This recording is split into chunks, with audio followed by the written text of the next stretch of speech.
good. Like, can we get one more person? yeah, I mean.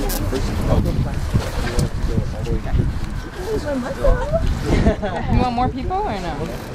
Sorry.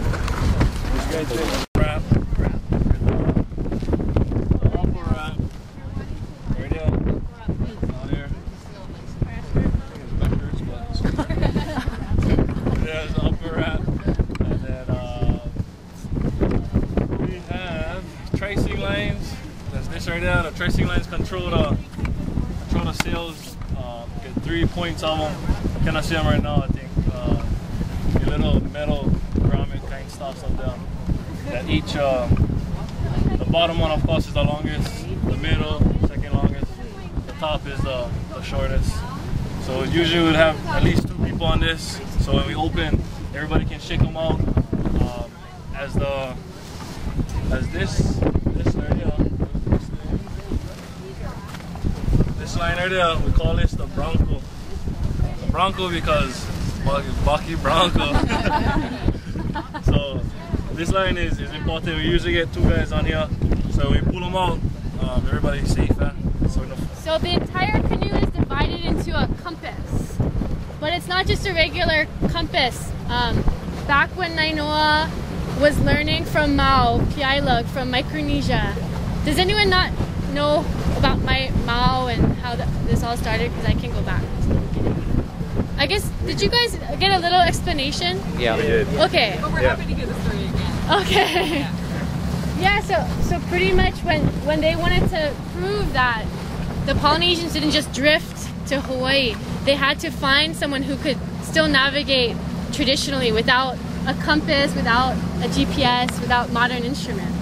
And so they really couldn't find anyone in Hawaii who could still do it. So, Nainoa, did you search for who found Mau? Mau was actually here. He was in that harbor right there called Tiwalo. He was on a UH research ship called the Townsend Cromwell. He couldn't speak English, but he was teaching UH scientists how to catch tuna in traditional lures.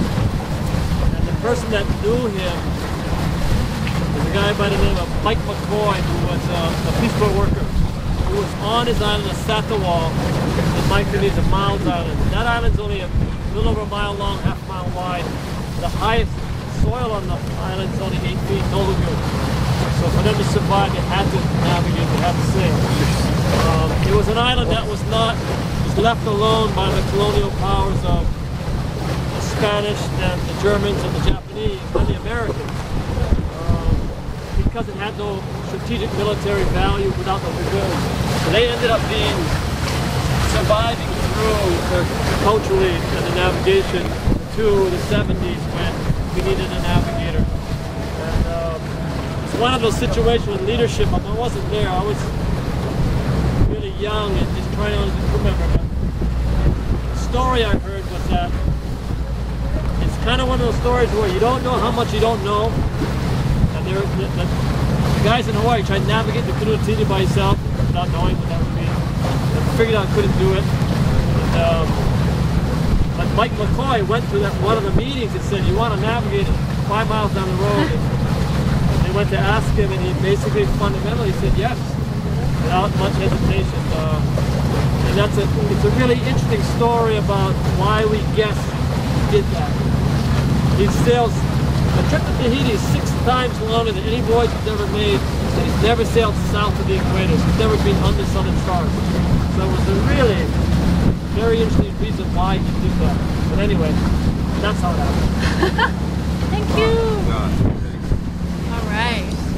Okay, so anyway, so the compass, they took, Mau's had a Micronesian compass, and you adapted it to a Hawaiian compass. How's the compass? Is it magnetic or? Oh no, I'm sorry. Okay, so they divide the Earth into 32 houses, and it's not there's 4 quadrants, just like a regular compass. So in each quadrant there's 8 houses. So if you can imagine, I'm in the middle of the compass. This is 1 quadrant, then this is 2, then 3, and then 4. And so they named each quadrant for the position on the compass. So you start with Haka, which is, it means nothing, like nothing's there, nothingness. And I think there's not a lot of stars that you can navigate with up north. And then you go to Naleo, which is the voice in the heavens, I guess. And then Nalani is heaven. And then you go down to Manu, which is bird. Oh, what? Oh!